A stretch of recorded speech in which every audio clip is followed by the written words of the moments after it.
Praise the lord, hallelujah. ಸ್ತೋತ್ರ ಸ್ತೋತ್ರ ಸ್ತೋತ್ರ. ಕರ್ತನ ಅತಿಪರಿಶುದ್ಧವಾದ ನಾಮಕ್ಕೆ ಮಹಿಮೆಯುಂಟಾಗಲಿ. ಈ 2020 ಇಸುವೆ ಡಿಸೆಂಬರ್ ತಿಂಗಳು 7ನೇ ತಾರೀಕು ಸೋಮವಾರ ಬೆಳಿಗ್ಗೆ ಕರ್ತನ ಪಾದ ಸಮ್ಮುಖದಲ್ಲಿ ಬರುವಂತೆ ದೇವರು ಸಹಾಯ ಮಾಡಿದಕ್ಕಾಗಿ ದೇವರನ್ನು ಕರವೆತ್ತಿ ಸ್ತೋತ್ರ ಮಾಡೋಣ, ಸ್ತುತಿ ಮಾಡೋಣ. ಹೋದ ರಾತ್ರಿಯಲ್ಲಿ ದೇವರು ನಮ್ಮನ್ನು ಕಾಯ್ದು ಕಾಪಾಡಿದೆ, ಹಗಲಲ್ಲಿ ಕಾಯ್ದು ಕಾಪಾಡಿದೆ. ಹೊಸ ದಿನವನ್ನು ಕೊಟ್ಟೆ, ಎಲ್ಲದಕ್ಕೂ ಸ್ತೋತ್ರ ಮಾಡೋಣ. ಆರೋಗ್ಯದಿಂದ, ಸಂತೋಷದಿಂದ, ಸಮಾಧಾನದಿಂದ ಎದ್ದೇಳುವಂತೆ ಕೃಪೆ ನೀಡಿರುವ ಕರ್ತನನ್ನು, ಎಬ್ಬಿಸಿರುವ ಕರ್ತನನ್ನು ಆರಾಧನೆ, ಸ್ತುತಿ, ಗಣ, ಮಾನ, ಮಹಿಮೆ ಎಲ್ಲ ಸಲ್ಲಿಸೋಣ. ಬೆಳಗ್ಗೆ ಜಾವದಲ್ಲಿ ನಮ್ಮ ಬಾಯಿ ತುಂಬೆ ನಮ್ಮ ರಕ್ಷಕನು ಸ್ತೋತ್ರ ಹೇಳುವಾಗ ನಮಗೆ ಹೊಸ ಬೆಲವು, ಹೊಸ ಬಿಡುಗಡೆಯು ನಮ್ಮ ಜೀವನ ಉಂಟಾಗುತ್ತದೆ. ಅದಕ್ಕೆ ನಾವು ಕರ್ತನನ್ನು ಸ್ತುತಿ ಮಾಡೋಣ. ಯೆಹೋವ ಒಳ್ಳೆಯವನು, ಆತನ ದಯೆಯು ಸದಾಕಾಲವೂ ಇದೆ. ಯೆಹೋವ ಒಳ್ಳೆಯವನು, ಆತನ ದಯೆಯು ಸದಾಕಾಲವೂ ಇದೆ. ಯೆಹೋವ ಒಳ್ಳೆಯವನು, ಆತನ ದಯೆಯು ಸದಾಕಾಲವೂ ಇದೆ ಎಂಬುದಾಗಿ ಹೇಳಿ ಕರ್ತನ ದಯೆಗಳನ್ನು ವರ್ಣಿಸುವ. ಆಮೇಲೆ 138ನೇ ಕೀರ್ತನದಲ್ಲಿ ಈ ಪ್ರಕಾರವಾಗಿ ಬರೆದಿದ್ದಾರೆ: ನನ್ನ ಪೂರ್ಣ ಹೃದಯದಿಂದ ನಿನ್ನನ್ನು ಕೊಂಡಾಡುವೆನು, ದೇವರುಗಳ ಮುಂದೆ ನಿನ್ನನ್ನು ಕೀರ್ತಿಸುವೆನು. ನಿನ್ನ ಪರಿಶುದ್ಧ ಆಮೇನ್ ಮಂದಿರದ ಕಡೆಗೆ ಅಡ್ಡಬಿತ್ತು ನಿನ್ನ ಪ್ರೀತಿ ಕರುಣೆಯ ನಿಮಿತ್ತವು, ನಿನ್ನ ಸತ್ಯದ ನಿಮಿತ್ತವು ನಿನ್ನ ಹೆಸರನ್ನು ಕೊಂಡಾಡುವೆನು. ನಿನ್ನ ವಾಕ್ಯವನ್ನು ನಿನ್ನ ಎಲ್ಲ ಹೆಸರಿಗಿಂತಲೂ ಮಿಗಿಲಾಗಿ ಗಣಪಡಿಸಿದೆ. ನಾನು ಆಮೇನ್ ಕೂಗಿಕೊಂಡ ದಿನದಲ್ಲಿ ನೀನು ನನಗೆ ಉತ್ತರ ಕೊಟ್ಟೆ. ನನ್ನ ಪ್ರಾಣವನ್ನು ಬಲಪಡಿಸಿದೆ. ನನ್ನ ಪ್ರಾಣಕ್ಕೆ ಬೆಲವನ್ನು ಕೊಟ್ಟು ನನ್ನನ್ನು ಬಲಪಡಿಸಿದೆ. ಓ ಕರ್ತನೆ, ನಿನ್ನ ಬಾಯಿಯ ಮಾತುಗಳನ್ನು ಕೇಳುವಾಗ ಭೂಮಿಯು ಆಮೇನ್ ಆಮೇನ್ ಆಮೇನ್ ಅರಸರೆಲ್ಲರೂ ನಿನ್ನನ್ನು, ಭೂಮಿಯ ಅರಸರೆಲ್ಲರೂ ನಿನ್ನನ್ನು ಕೊಂಡಾಡುವವರು. ಹಲ್ಲೆಲೂಯಾ. ದೇವರಿಗೆ ಮಹಿಮೆಯುಂಟಾಗಲಿ. ಓ ಕರ್ತನೆ, ನಿನ್ನ ಬಾಯಿಯ ಮಾತುಗಳನ್ನು ಕೇಳುವಾಗ ಭೂಮಿಯ ಅರಸರುಗಳೆಲ್ಲರೂ ನಿನ್ನನ್ನು ಕೊಂಡಾಡುವರು. ಆಮೇನ್. ನಾವು ಪ್ರಾರ್ಥನೆ ಮಾಡೋಣ. ನಮ್ಮನ್ನು ಬಹಳವಾಗಿ ಪ್ರೀತಿಸುವ ನಮ್ಮ ತಂದೆಯಾಗಿರುವ ದೇವರೇ, ಕರ್ತಾವೇ, ಆಶೀರ್ವದಿಸಲ್ಪಟ್ಟಿರುವ ಈ ಸಮಯ ಕಾಲ ಕರ್ತನ ಪಾದ ಸಮ್ಮುಖದಲ್ಲಿ ಬಂದು ಕರ್ತನ ಸ್ತುತಿ ಮಾಡಿ ಕೊಂಡಾಡುವಂತೆ ನಮ್ಮ ಜೀವಮಾನದಲ್ಲಿ ದೇವರು ಕೊಟ್ಟ ಒಳ್ಳೆ ಈ ಅವಕಾಶಕ್ಕಾಗಿ ದೇವರನ್ನು ಸ್ತುತಿಸುತ್ತೇನೆ. ಸ್ವಾಮಿ ಕರ್ತಾವೇ, ನಿಮ್ಮ ಕಾರ್ಯವು ಮೋಟ ಕಾರ್ಯವಲ್ಲ, ಅದು ಸಹಾಯ ಮಾಡಕ್ಕೆ ಶಕ್ತಿ ಇರುವ ಕಾರ್ಯವು. ಆ ಕರದಿಂದ ಇವತ್ತು ನಿಮ್ಮ ಜನರ ಎಲ್ಲ ಅವಶ್ಯಕತೆಗಳಲ್ಲಿಯೂ ಕ್ರಿಯೆ ಮಾಡುವಂತೆ ಪ್ರಾರ್ಥಿಸುತ್ತೇನೆ. ಸಾಲಭಾರಗಳು ನೀಗಲಿ. ಆಮೇನ್. ಜೀವನವು ಆಶೀರ್ವಾದದಿಂದ, ಐಶ್ವರ್ಯದಿಂದ ತುಂಬಿಸು. ರೋಗಿಗಳಿಗಾಗಿ ಪ್ರತ್ಯೇಕ ಪ್ರಾರ್ಥನೆ ಮಾಡ್ತೇನೆ. ಕಾಯಂಗಳಿರುವ ಕರದಿಂದ, ಕೋವಿಡ್ ರೋಗದಿಂದ ಬಿಡಿಸು ಸ್ವಾಮಿ. ಅದೇ ಪ್ರಕಾರವಾಗಿ ಬ್ರೈನ್ ಟ್ಯೂಮರ್ಸ್, ಯೇಸುವಿನ ನಾಮದಲ್ಲಿ ಟ್ಯೂಮರ್ಗಳು ಬಿಟ್ಟು ಹೋಗುವಂತೆ ಪ್ರಾರ್ಥಿಸುತ್ತೇನೆ. ಎಲ್ಲ ಗೆಡ್ಡಗಳು ಯೇಸುವಿನ ನಾಮದಲ್ಲಿ ಲಯವಾಗಲಿ. ಆಮೇನ್. ಅಸಮಾಧಾನವಿರುವ ಜಾಗದಲ್ಲಿ ಸಮಾಧಾನವನ್ನು ಹುಟ್ಟಲಿ. BP ಜಾಸ್ತಿ ಆಗಿ ನಿದ್ರೆ ಇಲ್ಲ. ನೋವಲ್ಲಿ ಇರುವ ಮಕ್ಕಳು ಯೇಸು ಕ್ರಿಸ್ತನ ನಾಮದಲ್ಲಿ ಬಿಡುಗಡೆಯಾಗಲಿ. ಕರ್ತನು ಅದ್ಭುತ ಬಿಡುಗಡೆ ಕೊಡುವ ಆತನು ಸಂಪೂರ್ಣ ಬಿಡುಗಡೆ ಆಗುವಂತೆ ಪ್ರಾರ್ಥಿಸುತ್ತೇನೆ. ಕರ್ತಾವೆ.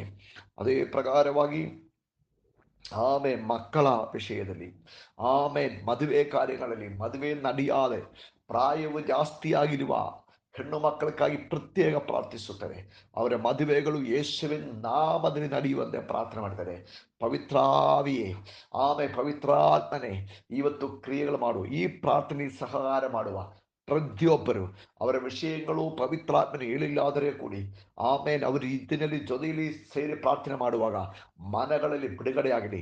ಪ್ರತ್ಯೇಕವಾಗಿ ಮನೆ ಕಟ್ಟುವವರು ಅವ್ರಿಗಾಗಿ ಪ್ರಾರ್ಥನೆ ಮಾಡ್ತೇನೆ. ಅರ್ಥ ಮಾಡಿ ಆಮೇಲೆ ಕಟ್ಟುವುದಕ್ಕಾಗಿ ದುಡ್ಡಿಲ್ಲದ ಕಷ್ಟಪಡುವವರೆಗೂ ಯೇಸುವಿನ ನಾಮದಲ್ಲಿ ಇವತ್ತು ದಾರಿಗಳು ಓಪನ್ ಮಾಡುವಂತೆ ಪ್ರಾರ್ಥಿಸುತ್ತೇನೆ. ಸ್ವಾಮಿ ಕರ್ತಾವೇ, ನಿಮ್ಮ ಕರೆಗೆ ಸಂಪೂರ್ಣ ಒಪ್ಪಿಸುತ್ತೇನೆ. ಪ್ರಾರ್ಥನೆಯಿಂದ ಕೇಳೋದಕ್ಕಾಗಿ ಸ್ತೋತ್ರ, ಯೇಸುವಿನ ನಾಮದಲ್ಲಿ ತಂದೆ. ಕರ್ತನೆ ನಮ್ಮ ಪ್ರತಿಯೊಬ್ಬರನ್ನು ಆಶೀರ್ವಾದ ಮಾಡಲಿ. ಇವತ್ತಿನ ಚಿಂತಕ್ಕಾಗಿ 118ನೇ ಕೀರ್ತನೆ 22-23 ವಾಕ್ಯಗಳು. ಮನೆ ಕಟ್ಟುವವರು ತಳ್ಳಿದ ಕಲ್ಲೇ ಮುಖ್ಯವಾದ ಮೂಲೆಕಲ್ಲಾಯಿತು. ಇದು ಕರ್ತನಿಂದುಂಟಾಗಿ ನಮ್ಮ ಕಣ್ಣುಗಳಿಗೆ ಆಶ್ಚರ್ಯವಾಗಿದೆ. ಈ ವಾಕ್ಯಗಳಕ್ಕಾಗಿ ದೇವರ ಸ್ತೋತ್ರ. ಇದರಲ್ಲಿ ಇರುವ ವಾಕ್ತತ್ವಗಳು ನಮ್ಮ ಜೀವನದಲ್ಲಿ ಇವತ್ತು ನೆರವೇರುವಂತೆ ಪ್ರಾರ್ಥನೆಯಿಂದ ಈ ವಾಕ್ಯವನ್ನು ನಾವು ಕೇಳಿಕೊಳ್ಳೋಣ. ದೇವರ ವಾಕ್ಯ ಆಮೇಲೆ ವಾಕ್ತತ್ವವನ್ನು ನೀಡುವುದು, ಪ್ರವಾದನ ರೂಪದಲ್ಲಿ ಹೇಳುವುದು ಏನೆಂದರೆ, ಆಮೇನ್ ಮನೆ ಕಟ್ಟುವವರು ತಳ್ಳಿದ ಕಲ್ಲೇ ಮುಖ್ಯವಾದ ಆಮೇನ್ ಮೂಲೆ ಕಲ್ಲಾಯಿತು. ಮನೆ ಕಟ್ಟುವವರು ಮನೆ ಕಟ್ಟುವಾಗ ತಳ್ಳಲ್ಪಟ್ಟಿರುವ ಕಲ್ಲು, ಮನೆಯಲ್ಲಿ ಸ್ವಂತ ಮನೆಗಳಲ್ಲಿ ತಳ್ಳಲ್ಪಟ್ಟಿರುವ ಕಲ್ಲು, ತಂದೆ ತಾಯಿಗಳಿಂದ ತಳ್ಳಲ್ಪಟ್ಟಿರುವ ಕಲ್ಲು, ಸ್ವಂತವರಿಂದ ತಳ್ಳಲ್ಪಟ್ಟಿರುವ ಕಲ್ಲು, ಸಹೋದರರಿಂದ ತಳ್ಳಲ್ಪಟ್ಟಿರುವ ಕಲ್ಲು, ಸ್ವಂತ ಮನೆಯಿಂದ ತಳ್ಳಲ್ಪಟ್ಟಿರುವ ಕಲ್ಲು, ಕೆಲಸ ಜಾಗದಲ್ಲಿ ಅಧಿಕಾರಿಗಳಿಂದ ತಳ್ಳಲ್ಪಟ್ಟಿರುವ ಕಲ್ಲು, ಏನಕ್ಕೂ ಇಲ್ಲ, ಯೂಸ್ಲೆಸ್ ಎಂಬುದಾಗಿ ಹೇಳಿ ತಳ್ಳಿರುವ ಕಲ್ಲು. ಆಮೇಲೆ ಒಳ್ಳೆಯದು ಮಾಡಿದರೆ ಕೂಡಿ ಅದಕ್ಕೆ ತಕ್ಕಂತೆ ಪ್ರತಿಫಲ ಕೊಡಾದ ತಳ್ಳಿಟ್ಟಿರುವ ಕಲ್ಲು, ಸ್ಕೂಳುಗಳಲ್ಲಿ ಕಾಲೇಜುಗಳಲ್ಲಿ ತಳ್ಳಲ್ಪಟ್ಟಿರುವ ಕಲ್ಲು. ಈ ರೀತಿಯಲ್ಲಿ ತಳ್ಳಲ್ಪಟ್ಟಿರುವ ಕಲ್ಲುಗಳಕ್ಕಾಗಿ ಇವತ್ತು ಪವಿತ್ರಾತ್ಮನು ಮಾತನಾಡ್ತಾ ಇದ್ದಾರೆ. ದೇವರಾತ್ಮನು ಹೇಳ್ತಾ ಇರುವುದೇನೆಂದರೆ, ತಳ್ಳಲ್ಪಟ್ಟಿರುವ ಕಲ್ಲು ಮನೆಗೆ ಮೂಲೆ ಕಲ್ಲಾಯಿತು. Praise the lord. ಆಮೇನ್. ಇದು ಕರ್ತನಿಂದುಂಟಾಗಿ ನಮ್ಮ ಕಣ್ಣುಗಳಿಗೆ ಆಶ್ಚರ್ಯವಾಗಿದೆ. ಎರಡನೇ ವಿಷಯ, ಆಮೇಲೆ ಇದು ಬರುವುದು ಕರ್ತನಿಂದಲೇ. ಅದಕ್ಕೆ ಅನುಭವಿಸುವವರ ಜೀವನದಲ್ಲಿಯೂ ಇದು ಕಾಣುವವರ ಜೀವನದಲ್ಲಿಯೂ ಇದು ಆಮೇನ್ ಆಶ್ಚರ್ಯವಾಗಿರುತ್ತಾರೆ. ದೇವರು ಕೊಡುವ ವಾಗ್ದಾನವಿದೆ. ಜೋಸಫು ಸಹೋದರರಿಂದ ತಳ್ಳಲ್ಪಟ್ಟು ಒಂದು ನೀರಿಲ್ಲದಿರುವ ಬಾವಿಯಲ್ಲಿ ತಳ್ಳಲ್ಪಟ್ಟನು. ಪೊತ್ತಿಫರನ ಮನೆಯಲ್ಲಿ ಅವನು ತಳ್ಳಲ್ಪಟ್ಟನು, ಸೆರೆಮನೆಯಲ್ಲಿ ತಳ್ಳಲ್ಪಟ್ಟನು. ಆದರೆ ಅವನ ಮೇಲೆ ದೇವರ ವಾಗ್ದಾನಗಳು, ದೇವರ ಆತ್ಮನ ಅಭಿಷೇಕವು ಅವನಲ್ಲಿ ಇದ್ದರು. ಆದ್ದರಿಂದ ಅವನನ್ನು ದೇವರು ಐಗುಪ್ತ ದೇಶದಲ್ಲಿ ಎರಡನೇ ವ್ಯಕ್ತಿಯನ್ನಾಗಿ ರಾಜಸ್ಥಾನದಲ್ಲಿ ಕೂಡಿಸುವರು. ಯಾಕೆಂದರೆ ಆಮೇಲೆ ನೋಡುವರ್ಕೆಲ್ಲ ಆಶ್ಚರ್ಯವಾಯಿತು. ಇದು ಜೋಸಫ, ನಾವು ತಳ್ಳಿರುವ ಜೋಸಫ, ನಾವು ಆಮೇಲೆ ಏನಕ್ಕೂ ಇಲ್ಲ ಎಂಬುದಾಗಿ ಹೇಳಿಕೊಂಡು ಆಮೇಲೆ ತಳ್ಳಿಬಿಟ್ಟವನ ಇವಾಗ ದೇವರ ಕೈಯಿಂದ ಮೇಲೆ ಎತ್ತಲ್ಪಟ್ಟಿರುವುದು. ಹೌದು ದೇವರ ಮಕ್ಕಳೇ, ಆಮೇಲೆ ಎಲ್ಲಿ ನಮ್ಮನ್ನು ಮನುಷ್ಯರು ತಳ್ಳುತ್ತಾರೋ, ನಮ್ಮಲ್ಲಿ ಪವಿತ್ರಾತ್ಮನ ಶಕ್ತಿ ಇದ್ದರೆ ನಿಶ್ಚಯವಾಗಿ ನಮ್ಮ ವಿಷಯದಲ್ಲಿ ದೇವರ ಒಂದು ಕಾರ್ಯವು ದೇವರು ಮಾಡಿಯೇ ಮಾಡುತ್ತಾರೆ. ಆಮೇಲೆ ಇದು ಯೆಹೋವನಿಂದಲೇ ಆಯಿತು, ಇದು ದೇವರಿಂದ ಬರುವುದು. ಆದ್ದರಿಂದ ಮನುಷ್ಯರ ಕಿರಿಯಲ್ಲಿ ಯಾವ ಕಾರ್ಯವೂ ಇಲ್ಲ, ನಮಗೆ ಹೊಗಳಿಕೊಳ್ಳುವುದಕ್ಕೇನೂ ಇಲ್ಲ. ನಾವು ತಗ್ಗಿಸಿಕೊಂಡು ದೇವರ ಕಾರ್ಯವನ್ನು ನೋಡಿ ಕರ್ತನನ್ನು ಮಹಿಮೆಪಡಿಸುವುದಕ್ಕಾಗಿ ರೆಡಿಯಾಗಿದ್ದಾರೆ. ಯಾಕೆಂದರೆ ನಮ್ಮ ದೇವರು, ನಮ್ಮ ಕರ್ತನು ತಳ್ಳಲ್ಪಟ್ಟವರಾಗಿರುವ ನಮ್ಮನ್ನು ಮೇಲೇಕೆತ್ತುವವನಾಗಿದ್ದಾರೆ. ಇವತ್ತು ನಾವು ಪ್ರಾರ್ಥನೆ ಮಾಡುವಾಗ ಆಮೇನ್ ನೋಡಿ ದೇವರ ಮಕ್ಕಳೇ, ದೇವರ ವಾಕ್ಯದಲ್ಲಿ ಏನು ಹೇಳ್ತಾ ಇದ್ದಾರೆ? ಆಮೇನ್ ಆ ಮರಿಯಳು ಜೊತೆಯಲ್ಲಿ ಸಹೋದರಿಗಳು ಯೇಸು ಕ್ರಿಸ್ತನ ಸಮಾಧಿಯನ್ನು ನೋಡುವುದಕ್ಕಾಗಿ ರಾತ್ರಿಗಾಲದಲ್ಲಿ ಭಯದಿಂದ ಸಮಾಧಿಗೆ ಹೋಗುವಾಗ ಅಲ್ಲಿ ಹೆಣವೂ ನೋಡಲಿಲ್ಲ. ಅಲ್ಲಿ ದೊಡ್ಡ ಒಂದು ಕಲ್ಲಿತ್ತು. ಆ ಕಲ್ಲು ದೇವರಿಂದ ತಳ್ಳಿ ನೀಗಿಸಲ್ಪಟ್ಟಿದ್ದರು. ಹೌದು, ನಮ್ಮ ಜೀವನದ ಆಮೇಲೆ ಕಲ್ಲುಗಳು ದೇವರಿಂದ ನೀಗಿಸಲ್ಪಟ್ಟು ನಾವು ಆಮೇಲೆ ದೇವರ ಮಹಿಮೆಯನ್ನು ನೋಡುವುದು ಮಾತ್ರವಲ್ಲ, ನಮ್ಮ ಜೀವನದಲ್ಲಿ ಮುಖ್ಯಸ್ಥರಾಗಿ ಮಾರ್ಪಡ್ತಾರೆ. ಮರಿಯಳು ಅವಳ ಜೊತೆಯಲ್ಲಿ ಬಂದವರು ಮೊದಲನೇದಾಗಿ ಯೇಸುವಿನ ಪುನರುತ್ಥಾನದ ಸಂದೇಶವನ್ನು ಸಾರುವ ಮಕ್ಕಳಾಗಿ ಸಭೆಯಲ್ಲಿ ಮಾರಲ್ಪಟ್ಟರು. ಅದು ದೇವರ ಕೃಪೆಯೇ, ದೇವರ ದೊಡ್ಡ ಕೃಪೆಯೇ. ಆದ್ದರಿಂದ ಈ ದಿನಗಳಲ್ಲಿ ಆಮೇನ್ 115ನೇ ಕೀರ್ತನೆ ಸೊಲೊಮೋನನು ಇದು ಹೇಳುವಾಗ, ಕೆಲಸ ಮಾಡುವವರು ಆಮೇನ್ ಅಲ್ಲಿ ಒಂದು ಕಲ್ಲು ತಳ್ಳಿಬಿಟ್ಟಿದ್ದರು. ಅವರ ಕಣ್ಣಕ್ಕೆ ಅದು ಚೆನ್ನಾಗಿ ಇರಲಿಲ್ಲ. ಸೊಲೊಮೋನ್ ರಾಜನ ಕಡೆ ಬರುವಾಗ ಆ ಜ್ಞಾನಿ, ಲೋಕದಲ್ಲಿರುವ ಎಲ್ಲ ಜ್ಞಾನಿಗಳಕ್ಕಿಂತ ಮೇಲೆ ಇರುವ ಜ್ಞಾನಿಯ ಕಣ್ಣಲ್ಲಿ ಆ ಕಲ್ಲು ಬಿತ್ತು. ಸೊಲೊಮೋನ್ ಹೇಳಿದರು, ಈ ಕಲ್ಲು ಎತ್ತಿ ದೇವರ ಆಲಯದ ಮೂಲೆ ಕಲ್ಲು ಹಾಕಬೇಕು. ಅದೇ ಪ್ರಕಾರವಾಗಿ ಮನುಷ್ಯನಿಂದ ತಳ್ಳಲ್ಪಟ್ಟಿರುವ ಕಲ್ಲಾಗಿರುವ ಯೇಸು ಕ್ರಿಸ್ತನನ್ನು ಸಕಲ ಮನುಷ್ಯರಿಗೂ ರಕ್ಷಕನಾಗಿಯೂ ದೇವರಾಗಿಯೂ ಕರ್ತರಾಗಿಯೂ ನಮ್ಮ ದೇವರು ಮಾರ್ಪಡಿಸುತ್ತಾರೆ ಎಂಬುದಾಗಿ ಆಮೇಲೆ ಅಪೊಸ್ತಲ ಕೃತ್ಯಗಳು 7ನೇ ಅಧಿಕಾರದಲ್ಲಿ ಬರೆದಿದ್ದಾರೆ.